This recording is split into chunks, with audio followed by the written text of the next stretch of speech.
आपको कितनी स्कॉलरशिप मिली थी बता रहे? मुझे मिली थी $30,000 पर ईयर। $30,000 स्कॉलरशिप इसको मिली थी Per ठीक है? year, तो- पर ईयर आई मीन पर सेमेस्टर आप लगा रहे $15,000। $15,000 इसके साथ स्कॉलरशिप था, वो भी बगैर एफएससी के मार्क्स के। और उसमें मैंने अपनी बाइक बेच दी। बाइक भी बेच दी? बाइक भी बेच दी मैंने। भाई आपने अमेरिका प्रोसेस के लिए बाइक भी बेच दी? मैंने रिस्क लिया मैंने ये सोचा कि अगर ये 3-3.5 लाख मेरे चले गए तो ये मेरे हैं ना, मेरे अबू के तो नहीं है। अस्सलाम वालेकुम everyone, I hope you guys are doing well. आज की वीडियो आप लोगों के लिए बहुत ही इंपॉर्टेंट है। ये जो बंदा मेरे साथ बैठा हुआ है, he is my client from Pakistan. तो आज हम इसकी सारी स्टोरी सुनेंगे कि किस तरह ये अमेरिका आया, कैसे इसके दिमाग में आया कि मुझे अमेरिका जाना चाहिए। इसकी सक्सेस स्टोरी भी मैं आपके साथ शेयर करूंगा क्योंकि ये अमेरिका में पिछले 4 महीने से है और हम आज मिल रहे। The reason for that is क्योंकि ये आयोवा में था और मैं शिकागो में होता हूँ। So we did his transfer to community college. उसमें थोड़ा स्ट्रगल इस बच्चे ने किया, लेकिन अल्हम्दुलिल्लाह now he is in Chicago. अब इसकी कहानी सुनते हैं, देखते हैं कि किस तरह प्रोसेस इसने स्टार्ट किया। फिर मेरे बारे में आपको कैसे पता लगा कि भाई शायान एक बंदा है, शिकागो में होता है, तो कैसे सब कुछ स्टार्ट हुआ। तो जी, मेरा नाम है Safdar Ali, belonging to a very small city of Pakistan, Hyderabad से बिलोंग करता हूँ मैं। और आपके बारे में कैसे पता चला, तो मेरा कोई प्लान नहीं था अमेरिका आने का। कोई प्लान नहीं था। मेरा एक दोस्त ने, मैं मतलब ऐसे ही बात कर रहे थे मेरे दोस्त से कि यार क्या करें 12th के बाद, तो बता कोई था नहीं ठीक है कि क्या करना है। तो मेरे दोस्त ने कहा कि एक बंदे व्लॉग बनाता है एक बंदा यूट्यूब पे। अच्छा। तो फिर मैंने उससे वहाँ पे आपका पता चला, मैंने 2-3 वीडियोस देखे। तो आपने कहा आप किसी इंग्लिश कोर्स की बात कर रहे थे, मैंने कहा थोड़ा सा ट्राई करके देखते हैं। मैंने नहीं पता था कि मुझे बैचलर्स के लिए आना है। मैंने सोचा था कि मैं इंग्लिश कोर्स दिया क्योंकि फीस कम थी। फीस कम थी, लेकिन फिर मैंने जो है ना वो थोड़ा सा ऐसे सोचा कि ठीक है देखते हैं। फिर मैंने आपको मैसेज किया। हाँ, मैंने आपको इंस्टाग्राम पे फॉलो किया था। जी। और फिर लेकिन बता था कि लेकिन ये था कि यार पाकिस्तान में नहीं करना, पाकिस्तान क्योंकि फ्यूचर नहीं था। मतलब क्योंकि मैं जिसको देख रहा था, मेरे कजन्स जो थे और जो जानने वाले थे, किसी का 2nd ईयर था, किसी का 3rd ईयर था, और कुछ तो ऐसे थे जो फाइनल ईयर में थे जिनको नहीं पता था कुछ करना क्या है। ठीक है। तो मुझे ये था कि यार पाकिस्तान, तो यहाँ से आपका प्रोसेस स्टार्ट हुआ। हाँ, थोड़ी औरों को देख के कि यार उधर कुछ है नहीं। ठीक है। जो है ना, तो आपने कंसल्टेंसी फीस कैसे अफोर्ड किया अगर आपके पास पैसे नहीं थे? पैसे नहीं थे तो कंसल्टेंसी फीस मैंने इस तरह अफोर्ड की कि अबू से तो नहीं मांगी। ठीक है। क्योंकि मैंने अबू को बोला, जब मैंने आपके वीडियोस देखे तो मैं गया अबू के पास, मैंने उन्हें बोला कि ऐसे बाहर जाते हैं बच्चे। लेकिन यू सेड कि आपके अबू को यकीन नहीं था, किसी को भी नहीं था। अबू ने क्योंकि उनको लग रहा था इसमें बहुत पैसा लगता है। बहुत पैसा लगता है, ये सारे लोग यही कहते हैं कि अमेरिका प्रोसेस में बहुत पैसा लगता है। तो मैंने उन्हें जब दिखाया तो उन्होंने कहा कि अच्छा, और क्योंकि कोई गया ही नहीं हमारे।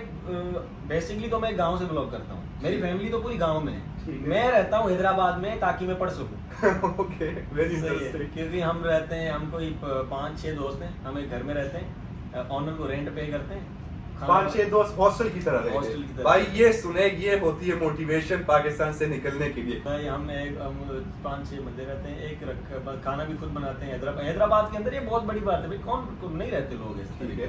लेकिन जो थे वो सब आए हुए थे, कोई सखर से आया हुआ था, कोई दादू से आया हुआ था, कोई नौशहरों से। सिंध के इंटीरियर छोटे छोटे शहर हैं ये, पढ़ने के लिए, कुछ बनने के लिए। तो मैं भी उनके साथ था। तो फिर उस टाइम में ये मतलब ये तो था कि यार और चीज़ों में नहीं थे, हमें कुछ करना ही था। तो फिर मैंने उस समय अबू को बोला, तो अबू ने कहा कि यार इसमें तो, उन्होंने अपने किसी दोस्त को बताया कि जाने, तो सबने बोला इसमें बहुत पैसा लगता है। सबने बोला पैसा लगता है। तो फिर मैंने कितना, मतलब उन्होंने कितना बोला कि कितना पैसा लगेगा? यार पाकिस्तान में बंदों को ये लगता है कि बाहर जाने के लिए करोड़ चाहिए। अमेरिका जाने के लिए भाई लगता है लोगों को, ये लोगों को लगता है, आप कुछ नहीं कर सकते। लेकिन दिस इज नॉट रियलिटी। अब ये आगे सुनेंगे कि इसका टोटल खर्चा कितना है। तो उसके बाद जब आपको लगा कि प्रोसेस मुझे करना चाहिए, तो व्हाट मोटिवेटेड यू? तो मतलब ये था कि मैंने हिसाब तो लगा लिया था कि यार आइल्स करना पड़ता है। थोड़े वीडियोस देख लिए थे यूट्यूब पे कि भाई आइल्स करना पड़ता है, और उसके अलावा आपको जो है ना वो इतनी यूनिवर्सिटीज़ में अप्लाई करना पड़ता है। और फिर मैंने अपने किसी दोस्त से पूछा तो उसने कहा कि यार अमेरिका का ये है कि सब कुछ होने के बाद भी वीज़ा लगे ना लगे, अच्छा, कुछ नहीं होता, कंफर्म नहीं होता। आपने यहाँ पे पाकिस्तान में यूनिवर्सिटीज़ में अप्लाई किया नहीं और आप उसके सहारे बैठे रहे, एडमिशन भी हो गया, सब कुछ हो गया, लास्ट में जाके वीजा रिफ्यूज हो गया, तो फिर क्या करोगे आप? फिर क्या? मतलब घर वाले ताने लग देंगे कि तू तो अमेरिका जा रहा था। सही बात है, तू तो अमेरिका जा रहा था। फिर मैंने सोचा कि यार ये रिस्क है। हाँ रिस्क है, लेकिन बहुत कैलकुलेटेड रिस्क लेना है, बहुत कैलकुलेट करके, कि ऐसे नहीं कि मतलब ऐसे नहीं कि भाई आप 10-15 हजार डॉलर लगा ले और 10-15 हजार डॉलर का रिस्क लगा ले, क्योंकि हाँ। हमारे पाकिस्तान में जितना रिसर्च आपने किया कंसल्टेंट्स इन पाकिस्तान, मैं वो बहुत- इनिशियल फीस चार्ज करते थे 10,000 8,000 इनिशियल फीस आपको एडवांस में देना पड़ता है। आपने कोई इनिशियल फीस पाकिस्तान से दिया था? नहीं मैं फिर मैंने आपके वीडियोस देखे, लेकिन मुझे लग, क्योंकि यार मेरा तो बैंक अकाउंट भी नहीं था पाकिस्तान में। हमारी फैमिली नहीं है कल्चर हमारे, हाँ बिल्कुल। हम बैंक अकाउंट नहीं था मेरे पास। और मुझे मैं अभी भी सच- याद है, अभी भी मुझे याद है मैं- भाई, इसके साथ ना बैंक अकाउंट था, सबसे पहला पॉइंट, ना इसके पास अपनी एफएससी डिग्री कंप्लीट थी, ठीक है। इसने एग्जाम दिया हुआ था, लेकिन इसको ये पता नहीं था कि मेरे एफएससी में कितने मार्क्स आएंगे। फिर भी हमने इसको बैचलर्स में एडमिशन दे के दिया है। 3-4 यूनिवर्सिटीज में हमने अप्लाई किया, टॉप रैंक यूनिवर्सिटीज जो होती है जिसपे visa approval ratio is above 80%, उसके लिए हमने अलहदा एक हफ्ता रिसर्च किया कि इसका यूनिवर्सिटी का वीजा अप्रूवल क्या आ रहा है। उसके बाद हमने उन 4 यूनिवर्सिटीज में एक यूनिवर्सिटी चूज की कि we will go with this university for the visa interview. अब कहानी में यहाँ ट्विस्ट आता है, हमने यूनिवर्सिटी भी चूज की, इसने प्रोसेस भी शुरू कर दिया। जो अमाउंट है वो हम आपके साथ आखिर में शेयर करेंगे, क्योंकि दैट इज समथिंग कि उसके लिए आप लोग सब ये पूरी वीडियो देखेंगे। हाँ। मैं सारे स्टूडेंट्स को यही सजेस्ट करता हूँ कि भाई आप ड्यूलिंगो करें इंस्टेड ऑफ आइल्स। ड्यूलिंगो का ये है कि that is easy test compare to IELTS. Duolingo में आपको एडमिशन मिल जाते हैं, तो ड्यूलिंगो पे आपको बैचलर्स में एडमिशन मिला। हाँ, मेरे पास, मैंने फिर से बताया, बैंक अकाउंट नहीं था जिससे आप डोलिंगो की फीस पे करो। तो फिर मैंने आपको बोला था कि पे करो, जी, तो जी। आपने कहा था कि यहाँ से मैं पे करूंगा तो वो टेस्ट वहाँ पे कंडक्ट नहीं हो सकती, डोमेन अलग हो जाती है। ठीक है, बिल्कुल, तो हाँ। फिर मैंने अपने टीचर को कॉल किया सुबह को, मैंने कहा सर, इंग्लिश टीचर को, मैंने कहा सर काम है, उन्होंने क्या, मैंने कहा सर डोलिंगो टेस्ट करिए। तो उन्होंने कहा ये क्या होता है, क्योंकि उनको भी आइल्स का पता था ना। उसको भी आइल्स का पता उन्होंने कहा था। बेटा हमने तो आइल्स सुनी है, ये डोलिंगो क्या है। मैंने कहा सर मैं मुलाकात करता हूँ। फिर हम शाम को मिले, तो फिर मैंने उन्हें बताया, मैंने कहा सर ये, तो उन्होंने कहा ठीक है, उनको भी लगा ये पता नहीं क्या ये कर रहा है, ठीक है।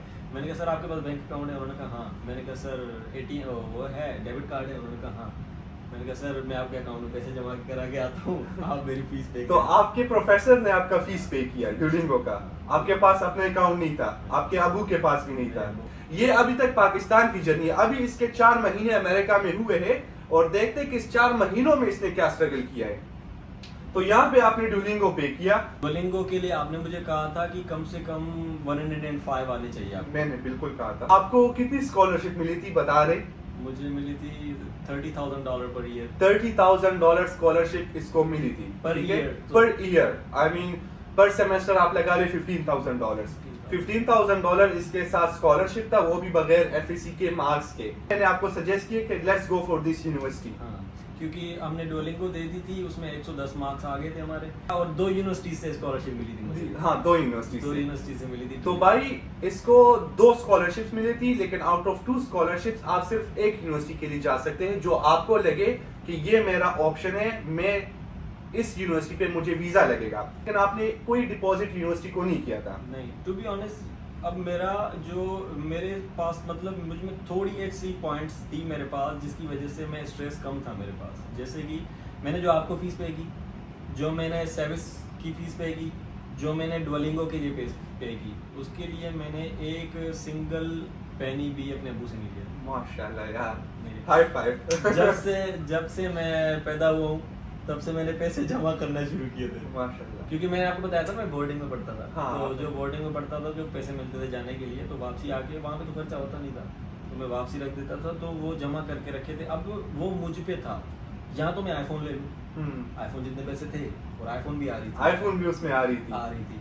यहाँ तो वो मैं आईफोन ले लूँ, यहाँ मैं कोई मैकबुक ले लूँ, यहाँ मैं कुछ और ऐसा कुछ कर लूँ, लेकिन यहाँ मैंने बताया ना म्यूजिक करता था मैं। हाँ भाई, ये भी है कि इसको म्यूजिक का बहुत शौक है और इंशाल्लाह he should pursue his career in music in America, क्योंकि इसका शौक है और ये करना चाहते। तो आपने म्यूजिक का भी कुछ नहीं किया? हाँ, तो हम सीखते थे यार, यहाँ तो इसका हम कोई वीडियो बनाए, कोई सॉन्ग बनाए, ऐसा था। यहाँ तो ये था कि यार, लेकिन मेरा दिमाग उन चीज़ों में मान नहीं रहा था।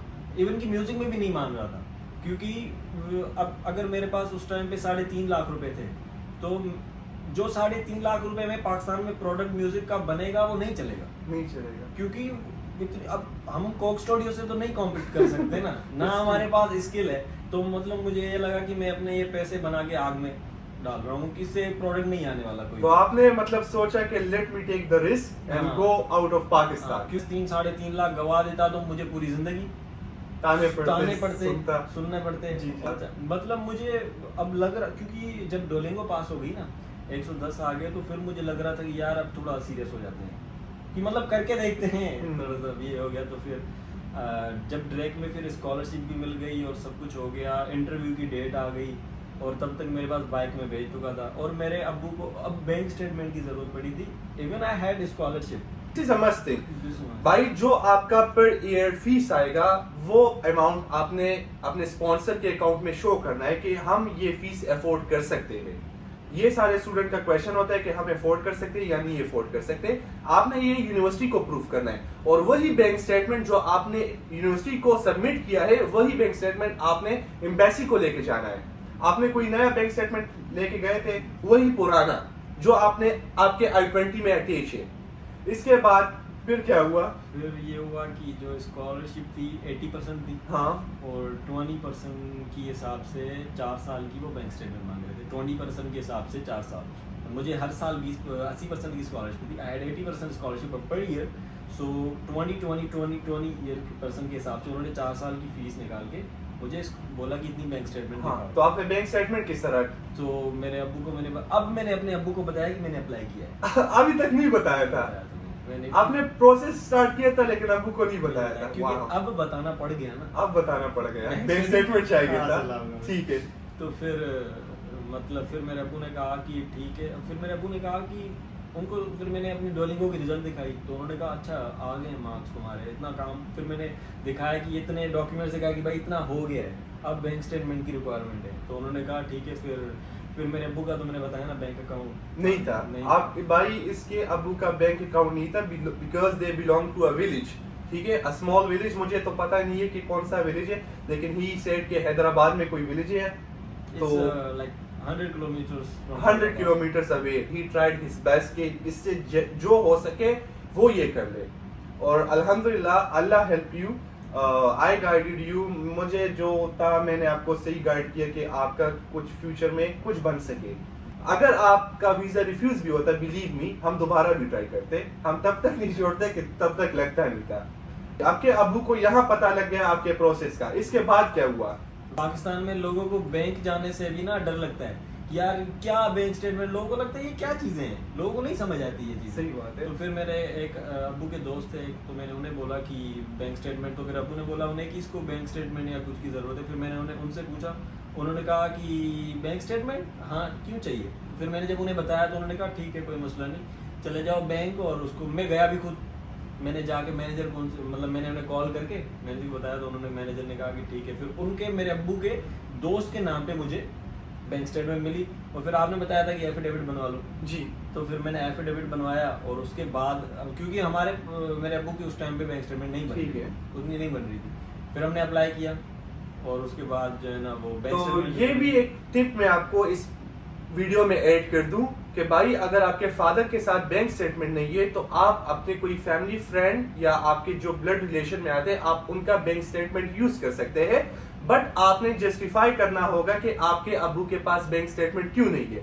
अब इस क्वेश्चन का आंसर जो है दैट इज वेरी इंटरेस्टिंग, कि आपने किस तरह जस्टिफाई करना है। आपने वीजा ऑफिसर को क्या कहना है कि भाई मुझे ये फैमिली फ्रेंड स्पॉन्सर कर रहा है, मेरे अब्बू क्यों स्पॉन्सर नहीं कर रहे। वो इंशाल्लाह आगे हमारे इंटरव्यू क्वेश्चन जो आएंगे हम पूरा उसमें कवर करेंगे। सो फार हम सफदर की स्टोरी सुन रहे हैं कि how it all started. He find me on YouTube, इसको किसी दोस्त ने दिखाया। तो आपके उस दोस्त ने क्यों अप्लाई नहीं किया?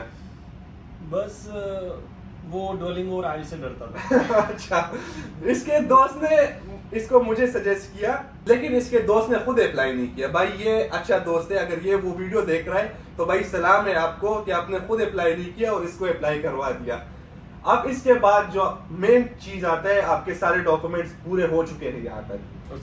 इसके बाद आपकी इंटरव्यू प्रिपरेशन। इंटरव्यू के लिए आपने प्रिपरेशन किस तरह किया?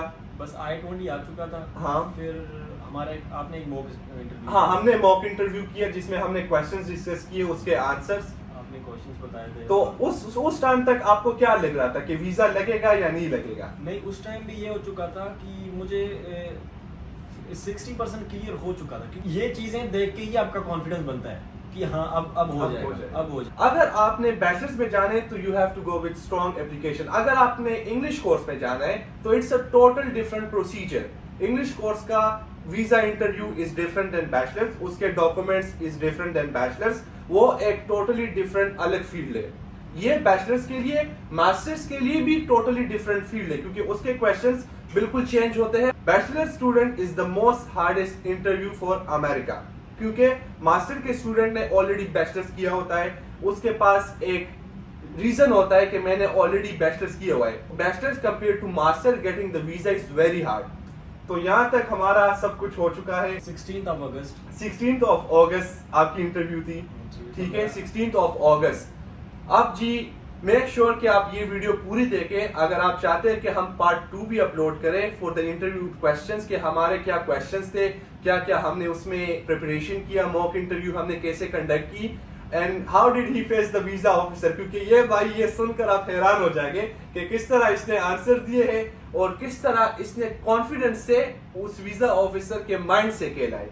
आई mean this is something you need as a student, कि आपने भाई कंफ्यूज नहीं होना है, आपने वीजा ऑफिसर को कंफ्यूज करना है कि भाई मैं यहाँ आया हूँ, मैं वीजा लेके जाऊंगा।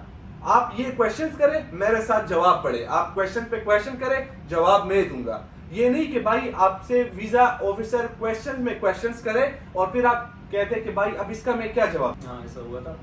और जो है ना, वो आपको बस कॉन्फिडेंट रहना है और आपको अपने इसके आंसर्स क्लियर होने चाहिए कि ये मेरे जवाब हैं। और अगर उससे भी वो कोई क्वेश्चन निकाल लेता है तो आपको उसका भी पता होना चाहिए। आप उस टाइम पे, क्योंकि आपको ज्यादा से ज्यादा हार्डली जो एक इंटरव्यू होता है 2.5 minutes, not more than 5 minutes, not more than 5 minutes, क्योंकि इतनी बड़ी क्यू लगी होती है, इतनी बड़ी लाइन लगी होती है। और इवन बंदे का कॉन्फिडेंस, जब आप इंटर होते हो ना, तो आपका कॉन्फिडेंस वैसे ही टूट जाता है।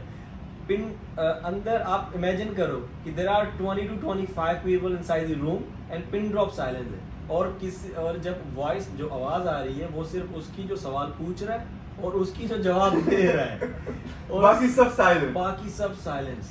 सिर्फ वो जो जब लाइन आगे बढ़ती है तो वो मतलब पाँव की आवाज आती है। तो ये था, तो ये थोड़ी बात थी। तो मतलब बंदा घबरा जाता है कि यार क्या होगा। तो आपको ये लग रहा होता है यार मैं जो जवाब दे रहा हूँ वो पीछे वाले सारे सुन रहे हैं। हाँ, इसी तरह होता है। मेरे भी जब इंटरव्यू थी तो मैं सुन रहा था कि भाई वो आगे वाले क्या जवाब दे रहे, रिजेक्शंस पे रिजेक्शंस आ रहे थे। मैं कहा भाई मैं जाऊंगा तो सीधा रिजेक्शन मिलेगा, क्योंकि मुझसे आगे जो जितने स्टूडेंट्स थे वो रिफ्यूज हो रहे थे, इससे आगे भी जितने स्टूडेंट्स थे तो वो भी रिफ्यूज हो रहे थे। तो इंशाल्लाह हमारा पार्ट 2 इस वीडियो का आएगा। ये हमारा पार्ट 1 है, इसमें पार्ट 2 में हम पूरे क्वेश्चन डिस्कस करेंगे।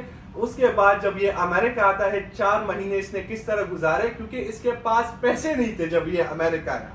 पैसे इसने ना अब्बू से लिए थे, बिल्कुल एयरपोर्ट पे आप आए थे तो आपने मेरे ख्याल से 2 दिन बस में सफर किया, ठीक है, आपने यूनिवर्सिटी पहुंचने में, क्योंकि I mean you were searching for affordable flights. तो भाई इसने 2 दिन सिर्फ बस में सफर किया, वो भी अमेरिका के अंदर। This is not a small thing.